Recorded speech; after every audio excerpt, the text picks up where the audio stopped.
Ladies and gentlemen, so this is the next Doctor Who. His name is Ncuti Gatwa. That's apparently how I've been told you're supposed to pronounce it. And look, if you had any of these titles, just swap the word out for black. And if it sounds a bit odd, probably shouldn't be saying it with white people either. So he has made a racist rant. It is racist, and has just come out and complained about white mediocrity. He said that white mediocrity is celebrated, while black people struggle to get half of that. Now, we'll just quickly take a look at his statements, and then I want to fill you guys in on his backstory a little bit here. Well, they do here as well, but it's interesting. So basically, literally, first line. Gatwa is an LGBTQ Rwandan immigrant to the UK. Made his comments to the magazine Attitude for its May-June issue. So just important, he is an immigrant, and we'll get to that in a minute. So basically, he said that, we do see a shift happening in casting in positions of power and in the status quo. I mean, not a fast shift. Things could tip over the other way a little bit quicker, but you see people kind of malfunctioning because things are changing. And Ncuti also talked of his battle with acceptance, apparently. There's so much white mediocrity that gets celebrated, and black people, we have to be absolutely flawless to get half of that. Anyway, so I'm slowly training myself out of that and being like, no shit, you deserve love for just existing. And then he makes some other comments, which, we'll get to briefly. So he says, everything trickles down from the top. When you see politicians openly attacking marginalized community, when you see our politicians openly attacking trans people, it makes it okay for everyone else. It's scary to see that we've got to a point where it's fine to attack vulnerable people, because that's essentially what's happening. People who are the most vulnerable, the most disenfranchised, most disconnected from everyone else are being told that they are the threat. It's sick because it's hiding away from your own ineptitude. You're going to put the blame on immigrants, black and brown people, trans people, queer people, to hide the fact that you are not doing anything for people. It's easy to just create discord amongst people. It's divide and conquer, isn't it? We've got to keep pushing for more, lots and lots and lots and lots more diversity, lots more inclusion on our screen, lots and lots and lots for all you male gammons out there. So that's, I'll get to that in a second. But I want to break this down, right? Just a few things, and just pre-warning, slightly political here. This chap is the definition of black mediocrity. This is a chap who is lauded over for his acting of playing a gay person. Sorry, forgive me, it's not really acting.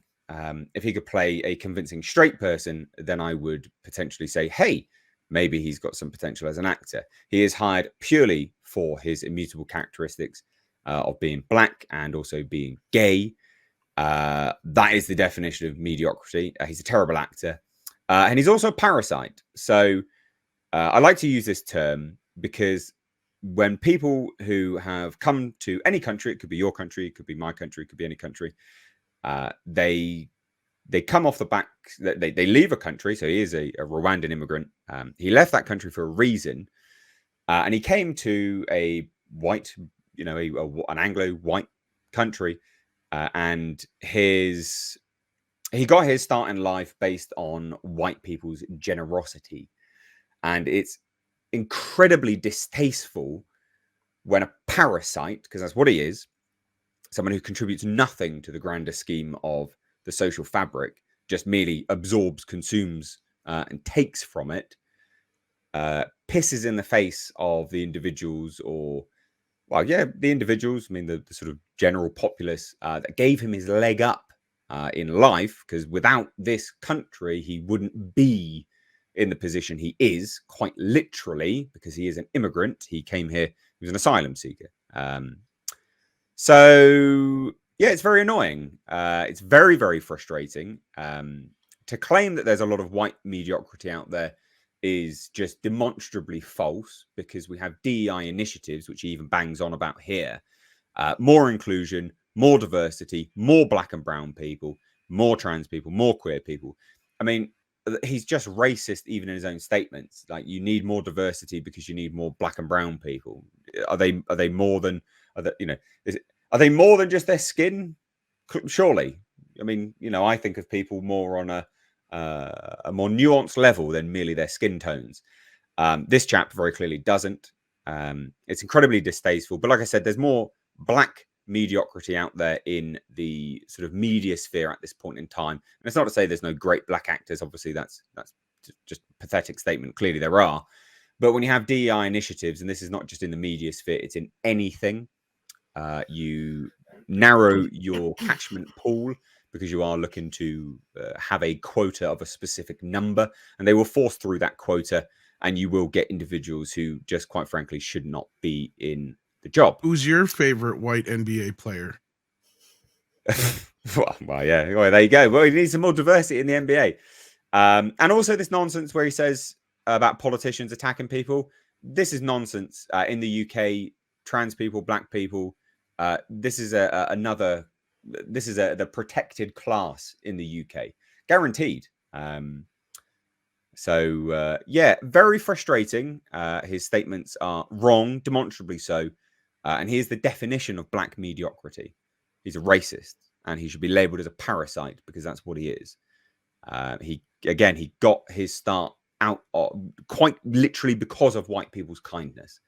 And I find that really, really distasteful. You can learn a lot from people when they, when they sort of piss in the face of they bite the hand that feeds, as it were. So there's my little rant out the way. And apologies for the language. Culture, we'll get your thoughts on this, buddy. Well, people will always tell you who they are. You just have to listen. Just be quiet. Listen to what they're telling you. And I mean, this guy is the personification of that. And he has been ever since that silly show Sex Education came out. And, I thought there was an opportunity there for him to deliver something, that could be quality, a little bit different doctor. But once, again, Russell T. Davies came in marching in with some really bad ideas on top of the very poor ideas, from chin balls. I found myself deciding that Doctor Who was really, really dead and I don't care anymore. And that's sad because, again, I mean, it's one of the many things we've had to dismiss and excuse and just let go by the wayside. And it'll never recover. It'll never return. It'll never have popularity again. The people who can cling on to the old stuff and still enjoy it, good for you. I can't. And it is what it is. I mean, some shows I can excuse the little bit that has changed, in the new stuff and just ignore that and just never watch that show again. But in this case, it right now, this is falling into the same vein as Star Wars, and Doctor Who's thoroughly and completely dead. But yeah, is he a scumbag human being? Yes. And again, just listen to people. They'll tell you who they are. Very, very true. Tom, we'll get your thoughts next, buddy. Well, I mean, I've said this before. I don't believe in this bullshit. I mean, especially when it comes to America. Now, of course, he's probably talking more about the UK, but it doesn't matter. Oh, this is all the UK, yeah.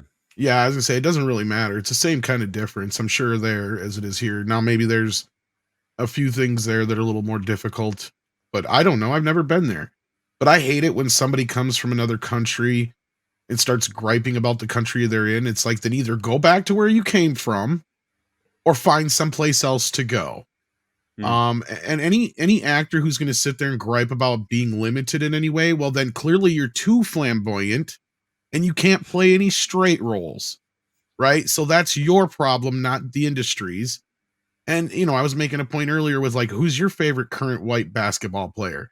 Yeah, don't act like the cream of the crop does not always rise to the top. I've said this for a while now, and it's very, very true. You can go all the way back to the 70s or 80s, and most barriers had been broken down, especially in sports and entertainment. When I was growing up, Michael Jackson was the number one singer in the world. Eddie Murphy was the number one actor in the world.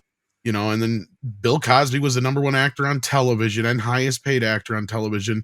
This idea that racism has been rampant for the last 50 years is just bullshit coming out of, colleges and other places that are just trying to make and keep people fighting with each other. And not only that, it reinforces stereotypes in certain groups as well that probably weren't even there to begin with.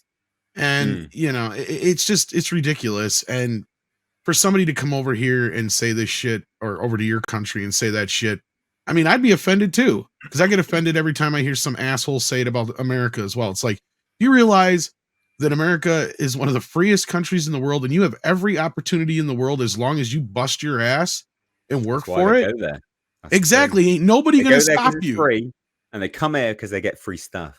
That's the thing. Well, unfortunately, that's the problem now because of the society it's become. It's become a handout society, and it's so, you know, we're not even going to get into all the political bullshit. We already said enough today, but yeah. No, on this note, I think I have nothing to add to this person in general because I'm not a Doctor Who fan, so I feel bad for people. But I'm just when idiots talk like this, I'm just reminded of a line from a Guns N' Roses song, and I'll leave it at that. Bo, my fellow Brit, I'm sure this annoys you as much as it annoyed me. Oh yeah, this guy What do you is. think? Because you can back me up on what I said, I'm sure, on a lot of this stuff. Yeah, no, this guy's a disgusting, insane scumbag. Yeah, if he doesn't like it here, he can feel free to deport himself back to Rwanda then. No, it's as simple as that. Yeah, I heard it's a wonderful place. Yeah. Hashtag what's wrong with Rwanda? Yeah. We'll be sending people there anyway. A bill just passed last night, didn't it? Anyway, yeah, the idea that I'm trying to see some of the words he's put there. That the trans people are marginalized communities and trans people are sort of under attack from politicians. One, of course, that's nonsense. We're bending over backwards. We're subverting our entire civil society for them. So that's nonsense. That's doublethink insanity right there. And then secondly, a Rwandan is going to criticize us for politicians that incite violence. Right. Are you mad? Is he mad? I think I imagine he's a Hutu. He doesn't look particularly Tutsi, although that is a guess of mine. But a Rwandan's going to talk to us about a political class inciting violence. I mean, it's off the scale, mental. No, I'm not having it. No, I reject Gatwa. I deny him and his narratives. Not having it. No. And as for this thing, what's the line there? We're going to have lots and lots more diversity. Diversity just means less whites. That's all that means. It doesn't mean we're going to give more opportunities to black and brown people. What it means is less whites. That's what it means. So just more and more less whites for all you male gammons out there. I mean, this guy. Are you kidding me? Like, because I'm not being funny, right? It's not hyperbole to say that that's a slippery slope towards genocide when you dehumanize people. You know, we're not really humans. We're gammons. It's something to be oppressed. Well, you know, people won't put up with this forever. People do seem to be coming to the end of their tether in all sorts of ways. Even a lot of sort of boomer normies do seem to be waking up a bit to the absolutely insane narratives that we're exposed to on a daily basis now. That this piece of shit will talk this filth. No, he's insane and pure poison. Yeah. There you go. I could keep going, but I should stop. Yeah, no. I enjoy your passion. It annoyed me, especially because in the UK we have a massive issue with people coming for our just sort of handouts non-stop in the UK, and this is a great example of that. I would like to point out that we have 31 million extra people here right now in the last 4 years where I live. Yeah. But you're a much bigger place, buddy. We have had a lot on a very tiny island. I'm just saying. I mean, apparently we have enough tax money to give them a couple thousand a month, a free cell phone, put them up in hotels. We spend. I think the UK, the last revealed number was £9 million per day on legal immigrants. I think it was. Yeah. Well, I mean, for us, they're illegal, you know, but it's fine. No, I said illegal immigrants. Oh, okay. Well, they're asylum seekers, but they're. I see where he's coming from. Culture, like the impact on the UK being such a smaller area. Oh no, I agree. Compared to the US, a lot more social. We also have a lot more sort of social programs. Security. So yeah, social programs in the UK than you guys do. Oh, sure, we're on our knees. Like the UK is on its knees. It's an absolute it's a travesty. It's an agree absolute with you. travesty. This is civilizational ruin. And like Mm. I keep saying it, I stand by it. It's civilizational ruin. The UK, the heyday's done. It's gone. It'll never be the same again. And it's so tragic. And people The like very, this have led that. Yeah, the very fabric of our society has been sort of rent asunder. It's been very, very damaged by mass immigration. It's it's more than just there's a bit of a longer queue, a longer waiting list to get a dentist, to get an NHS dentist, or to get an operation on the NHS, or that school sizes are class sizes are a bit too big, or the transport system is overworked, or there's just enclaves of foreign people in all the big cities. It's that on a lot of streets it's significantly less safe. It's that crime of all sorts of stripes have gone through the roof, and it's both legal and illegal immigration. And to someone like this, a first or second generation Rwandan, to gaslight us in that way, to say, no, we need lots more of it, you gammons, and your politicians better bend over and take it and be quiet while they're doing so. You weren't joking, Mr. H, when you talk about that it's civilizational level of subversion and ruin. It really is. It's sort of on a biblical scale. It's on a scale that is absolutely unprecedented in all of human history, certainly in the history of our sceptred isle. It's nothing like this. Nothing on this scale has ever happened before, not even close. And it'll all end in tears. It'll all end in tears. It will almost certainly end in something diabolical, because multiculturalism does not work. No. Diversity is not a strength. Homogeneity is a strength, not diversity.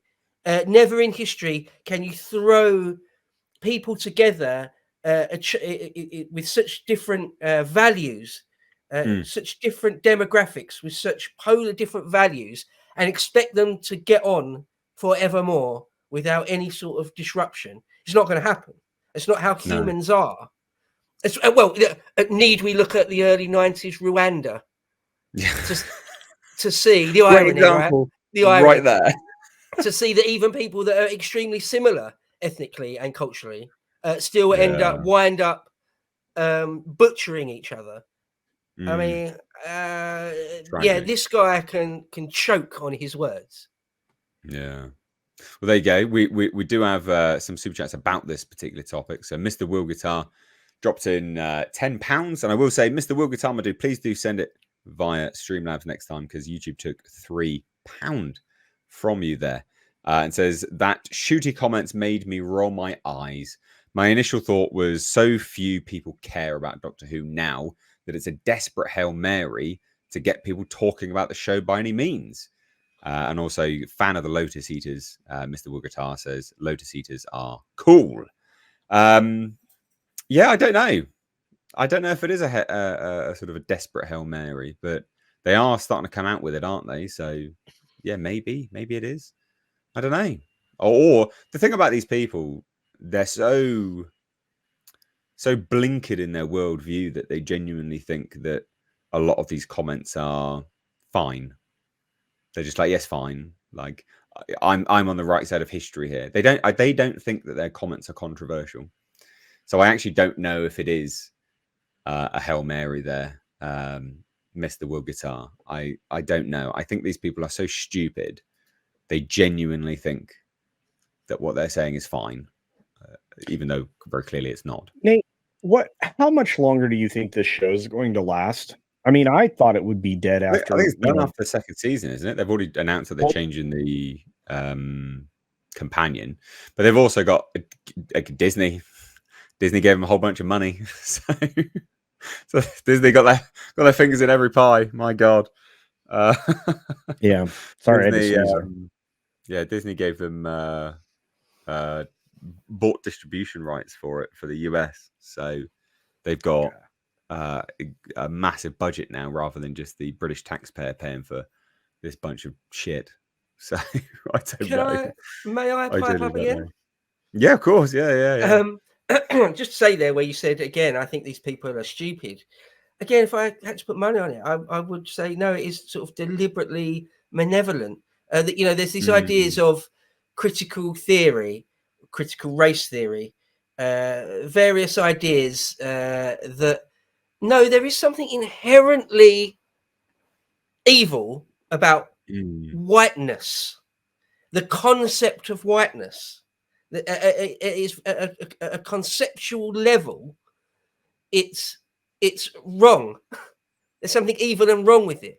And so no, it's not only okay, it's absolutely fine and should be encouraged to stamp it down and get rid of it and diversify it out of existence. It's not just it's not I really don't think it is stupidity. So the senior people at the BBC who cast him after they decided they were going to get rid of Jodie, we're going to cast somebody new. Yeah, they're going to double down and keep doubling down on it. Not by accident. It's not by accident, is it? No, it's rub let's rub the gammon's nose in it. There's a thing that they loved going back decades, Doctor Who. Well, let's subvert it inside out and rub their nose in it as hard as possible. It's not by accident. That's such a malicious, and almost sadistic approach, isn't it? There's an element of sort of. I just want to clarify from earlier when I was talking about the budgetary things that had nothing to do with the messaging part of it, right? Like we've clearly talked about time and time again where they use these things to serve these messages, right? It isn't just that they're trying to be more inclusive or they're trying to update anything for a modern audience. When they say those things, what that means is make it not for the old white folk anymore. That's exactly what they mean. And even in that, we know that they're going to just use our properties to try and serve some message, as I just said before. And we've had more than enough proof. We've even had people come out and say it, flat out say it. My favorite one was Ted Biacelli over at Netflix when he flat out said the only reason that they made a white character black was because they knew nobody would pay attention to a character or like a character if they were original in black. It's like, boy, if that ain't showing your racism, I don't know what is. Exactly. Right? Like, I mean, and it does. It goes beyond just the race card too. It's a they do it with the male versus female, LGBTQ versus straight, and all that other kind of business. We see it on a daily basis, of course. But yeah, I just wanted to make that part clear too. Perfectly valid. Just